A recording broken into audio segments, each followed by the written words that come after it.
Want to find the G-spot? Here's a step-by-step guide. At this point, it's probably best to admit that the G-spot isn't a spot at all. There has been established a zone here. In other words, what exactly is the G-spot? Whence comes to the G-hole? Is there a place called the G-spot? These are concerns that have plagued sexologists and sex doers for decades, and the answers continue to develop each year. A scientific review published in 2012 concluded that there is insufficient anatomical evidence to conclude that every human being with a vulva also has a G-spot. Since then, research has led some to believe that the G-spot is real, but an artifact of misinterpretation rather than a standalone structure. Because the clitoris can travel up to 5 inches inside the body, scientists are starting to think of the G-spot not as a discrete anatomical structure but as one that is intricately connected to other sections of the sexual anatomy. Researchers have determined that there is a clito-urethrovaginal (CUV) complex based on the interplay between the clitoris, the urethral sponge, and the anterior vaginal wall. When appropriately stimulated during penetration, the CUV may generate orgasmic responses, according to a groundbreaking paper published in Nature Reviews in 2014. But hold on, because there's more. As pointed out in an editorial published in the Sexual Medicine Reviews journal in 2022, the G-spot is not composed of just 3 structures, but rather 5: the clitoral crura, the clitoral bulb, the periurethral glands, the urethra, and the anterior vaginal wall. Until that figure stops increasing, we should stop pretending the G-spot exists. To put it simply, it's a place. According to the authors, we feel the present label G-spot is misleading and hence unsuitable. The Grafenberg zone, or G-zone, may more precisely and appropriately be termed the 5 eretogenic zones of the anterior vaginal wall.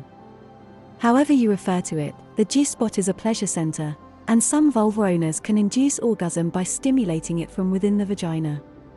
Kenneth Play, a renowned sex educator and hacker, argues that 4 nerves, the pelvic, pudendal, vagus, and hypergastric, innervate the genitals.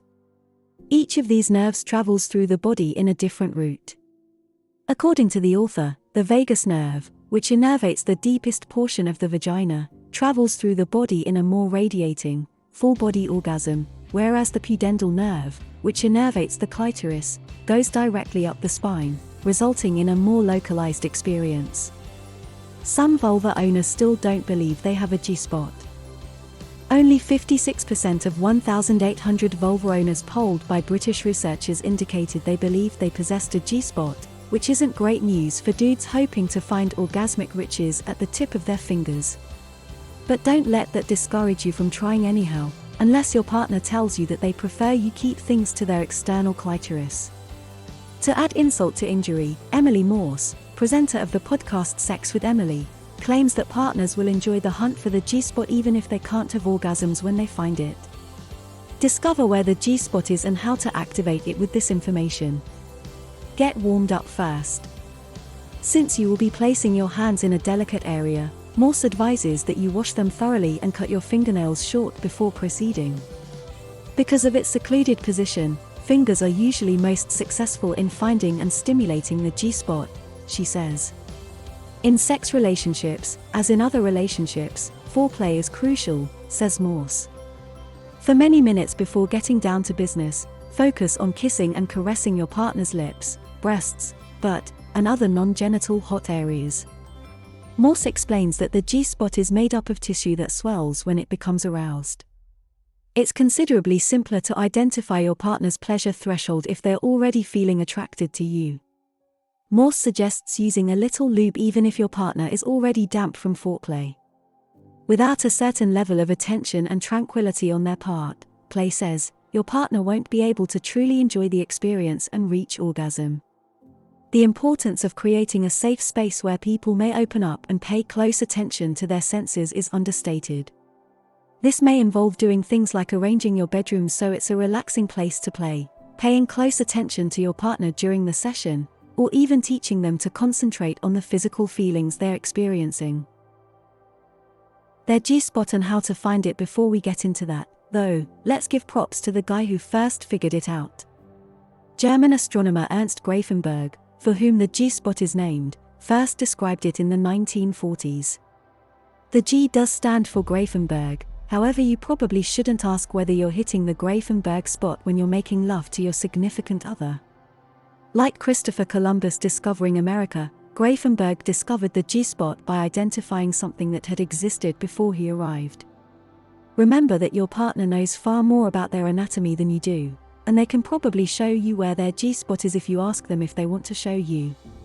But if not, Morse provides some guidelines, about 2 inches into the vagina, on the vaginal wall's upper side. By curling your finger in a come-hither motion, as if you were trying to rub your partner's belly button from the inside, you can reach the upper side of their vagina while they are on their back. If your fingers are having problems reaching, Morse suggests asking your spouse to bring their knees in closer to their chest. She further explains that you'll know you located it because it will feel like a bean-shaped bulge and perhaps more textured than the surrounding tissue. Don't give up if you don't immediately locate something squishy to touch. Vulva owners might have a wide variety of G-spot locations on their bodies. Velvet Lips Sex Education's resident sexologist and sexual strategist Marla Renee Stewart suggests, the G-spot, or anterior vaginal wall, can be found anywhere from 10 o'clock to 2 o'clock. Now that you know where their G-spot is located, how can you activate it? You wouldn't trust your entire penis into your lover in one swift motion, and similarly, you shouldn't hammer your finger in. Morse advises, do not shove vigorously. To paraphrase, your spouse is not a coin purse through which you seek currency. As soon as they relax with your finger inside of them, use the same curling motion to gently massage the top of their vagina with the pad of your finger. Use a rhythmic motion to stroke the G-spot, experimenting with varied stroke speeds and pressures until you find the one they appreciate the best.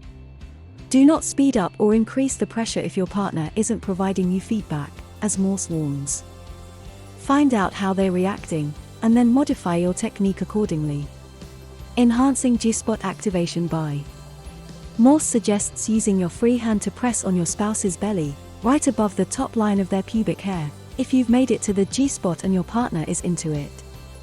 Externally applying gentle pressure can further activate their G-spot. Toys are an option, Stewart suggests. While your fingers are within your spouse, a vibrator against their clitoris will provide constant external stimulation. Stewart states that stainless steel toys are excellent for creating friction and pressing on the G-spot. The Enjoy Pure Wand is a popular stainless steel wand among vulva owners. Its rounded form makes it easy to reach the G-spot. Morse recommends doggy style and other re-entry positions for stimulating your partner's G-spot during penis in vagina intercourse. Instead of having their head on the bed, your partner should be on all fours with their back arched slightly. To make it easier for your penis to rub the front wall of its vagina, try elevating your hips and thrusting downwards.